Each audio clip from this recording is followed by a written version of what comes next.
Hello guys, welcome back to my channel Shanti talks 369. మీకు కనుక మా వీడియోస్ నచ్చినట్టయితే please do like, share, comment and subscribe to my channel. ఈరోజు మేము అమ్మవారి గుడికి వెళ్తున్నాము. ఏ అమ్మవారి గుడికి వెళ్తున్నాము ఏంటి అనేది ముందు ఉన్న వీడియోలో చెప్తాను. టెంపుల్కి వెళ్ళే ముందు ఆయిల్ కొట్టించుకొని ఇంకా స్టార్ట్ అయిపోయాము అమ్మవారి గుడికి. ఫైనల్లీ అమ్మవారి గుడికి రీచ్ అయిపోయాము. ఈ పాటికి చాలామందికి గుర్తొచ్చి ఉంటుంది మేము ఏ టెంపుల్కి వచ్చాము ఏంటి అనేది. ఈ అమ్మవారి గుడికి వెళ్ళాలి అంటే ఇళ్ళ మధ్యలో నుంచి వెళ్ళాలి. ఇళ్ళ మధ్యలో ఇలా స్టెప్స్ ఉంటాయి. ఈ స్టెప్స్ ఎక్కుతూ మనము అమ్మవారి దగ్గరికి వెళ్ళాలి. ఈ అమ్మవారి టెంపుల్ ఎక్కడ ఉంది అంటే విజయవాడలో మొగల్రాజపురంలో ఉంది. ఈ అమ్మవారిని మొగల్రాజపురం అమ్మవారు అంటారు, లేదు అంటే దనకొండ అమ్మవారు అంటారు. రెండు పేర్లతో పిలుస్తారు అమ్మవారిని. ఫస్ట్ దుర్గాదేవి అమ్మవారు ఇక్కడే వెలిసారు, ఉగ్ర రూపంలో వెలిసారు. శాంతి రూపంలో మనకి ఇంద్రకీలాద్రిలో వెలిసారు. ఈ అమ్మవారి దగ్గర ఏ కోరిక కోరుకున్నా నెరవేరుతాయి. కోరిక కోరుకున్న సంవత్సరం లోపు వచ్చి అమ్మవారి దగ్గర మొక్కు తీర్చుకోవాలి. మనం ఫస్ట్ అమ్మవారి కొండ ఎక్కేటప్పుడు ఫస్ట్ విఘ్నేశ్వర స్వామి దర్శనం ఇస్తారు. ఆ దర్శనం చేసుకున్న తర్వాత బయటికి వచ్చి ఇంకా కొండ మీదకి ఎక్కుతూ ఉన్నప్పుడు అమ్మవార్లు దర్శనం ఇస్తూ ఉంటారు. ఈ దారి మధ్యలో మనకి అమ్మవార్ల విగ్రహాలు కనిపిస్తూ ఉంటాయి. అవే అన్నమాట. మనం దండం పెట్టుకొని వెళ్తూ ఎక్కుతూ ఉండాలి. అమ్మవారి స్టోరీ ఏంటి అంటే అమ్మవారు కొండ మీద వెలిసారు. ప్రజలకు తెలిసింది ఎవ్వరూ ధైర్యం చేసి ఎక్కేవాళ్ళు కాదు కొండని, అమ్మవారు ఉన్నారు అని చెప్పి. ఒకరోజు గొర్రెల కాపరి గొర్రెలు కాసుకోవడానికి వెళ్ళారు. వెళ్ళినప్పుడు అక్కడ కొండ మీద నుంచి పెద్ద పెద్ద శబ్దాలు వినిపించాయి. ఆ శబ్దాలు ఏంటివి అని చెప్పి చూడడానికి వెళ్ళారు.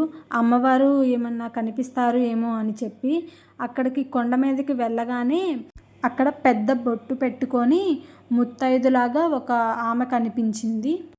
ఆ ముత్తైదు రూపంలో ఉన్నవారే అమ్మవారు. అమ్మవారు ఇలా అడుగుతారు గొర్రెల కాపరిని, ఏంటి ఇలా వచ్చావు అని అంటారు. ఆ గొర్రెల కాపరి దానికి ఇక్కడ అమ్మవారు ఉంటారు, ఆ అమ్మవారిని దర్శించుకోవడానికి వచ్చాను అని చెప్పి అంటారు. అప్పుడు ఆ అమ్మవారు కనిపిస్తే నువ్వు ఏమి అడుగుతావు అని ఆ గొర్రెల కాపరిని అడుగుతారు. ఆ గొర్రెల కాపరి పేదవాడు కావడంతో నాకు ఇలా ధనం కావాలి అని కోరుకుంటారు.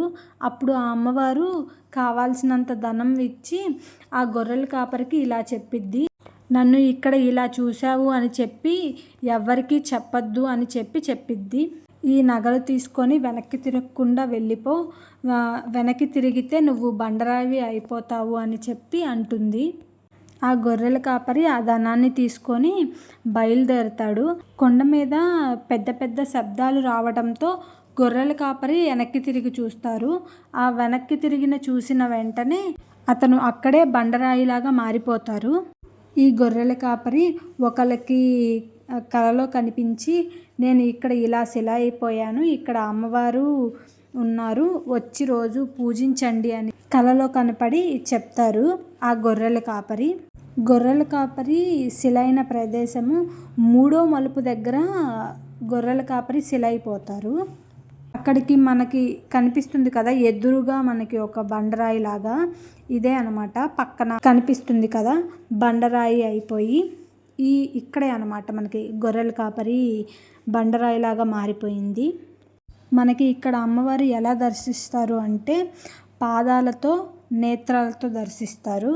ఇక్కడ ఒక జ్వాలలాగా మనకి అమ్మవారు కనిపిస్తారు. ఇక్కడ మనకి అమ్మవారి రూపం ఏమీ కనిపించదు. పాదాలు, నేత్రాలు జ్వాలలానే మనకి అమ్మవారు దర్శనం ఇస్తారు. అదే అమ్మవారు.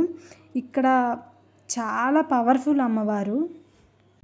ఇప్పటిదాకా ఎవరైనా విజిట్ చేయని వాళ్ళు ఉంటే వెళ్ళి తప్పకుండా దర్శించుకోండి. మీకు ఏ కోరిక ఉన్నా, ఏ బాధ ఉన్నా అమ్మకి చెప్పుకోండి. అమ్మ ఖచ్చితంగా ఆ కోరికని నెరవేరుస్తారు. మేము ఇక్కడ ఏంటి అంటే ఫస్ట్ ఒక 4-5 స్టెప్స్ ఎక్కగానే అలుపు వచ్చేసింది. అమ్మో ఎక్కగలమా ఇన్ని స్టెప్స్, అమ్మో చూడగలమా అని చెప్పి చాలా భయం వేసేసింది. వన్స్ అమ్మవారిని చూసిన తర్వాత ఆ నొప్పులు ఏమీ లేవు, అలసట కూడా లేదు. చాలా ప్రశాంతంగా ఉంది. అమ్మవారిని మంచిగా దర్శనమైంది అమ్మవారిది మాకు. ఇక్కడ మనకి ఏంటి అంటే శివుని దర్శనం ఇస్తారు, శివయ్య. మేము ఎర్లీ మార్నింగే వచ్చాము, దర్శనం అయితే చాలా బాగా జరిగింది. ఇప్పటికీ నైట్ అయ్యేసరికి అమ్మవారు వస్తారు అని చెప్పి ఇక్కడ ప్రజలు అనుకుంటూ ఉంటారు. మనకి ఇక్కడే భోజనాలు కూడా పెడతారు. మేము ఎర్లీ మార్నింగ్ రావడంతో మేము ఇక్కడ భోజనం చేయలేదు. 10-10:30కే పెట్టేస్తారు భోజనాలు కూడా. మీరు ఎవరైనా విజిట్ చేయకపోతే తప్పకుండా విజిట్ చేయండి అమ్మవారి గుడికి. చాలా ప్రశాంతంగా ఉంది అమ్మవారి గుడిలో. ఇక్కడ మా బాబు యాక్టింగ్ చేస్తున్నాడు, కాలు నొప్పులు పుడుతున్నాయని. వాడిని ఎక్కడ నడిపిస్తామా అని చెప్పి, ఎవరో ఒకరు ఎత్తుకోవాలని చెప్పి, ఇంకా అమ్మవారి గుడి నుంచి ఇంటికి వచ్చేసి టిఫిన్ చేసేసి పానకాల స్వామి గుడికి వెళ్ళి పానకాల స్వామిని దర్శించుకొని ఇంకా ఇంటికి వెళ్ళిపోయాము. హోప్ మీ అందరికీ ఈ వీడియో నచ్చింది అనుకుంటున్నాను. ఇఫ్ నచ్చితే please do like, share, comment and subscribe to my channel. Thank you for watching this video. Thank you so much.